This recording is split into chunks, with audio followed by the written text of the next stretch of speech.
Hello, good day. So guys, meron tayong Quaker Instant at yung meron tayong premium na coffee. Meron tayong adult plus bear brand and meron tayong Ginisa mix na lagi kong ginagamit. Masarap yan. At saka yung ating Joy dishwashing liquid and of course ating Downy para pag naglaba tayo mabango yung damit natin.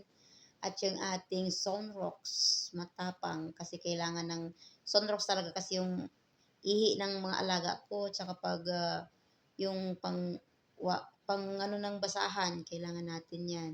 Sa floor, kailangan natin yung Sunrox. Meron tayong Ariel bar at saka yung ating Silka na sabon, body.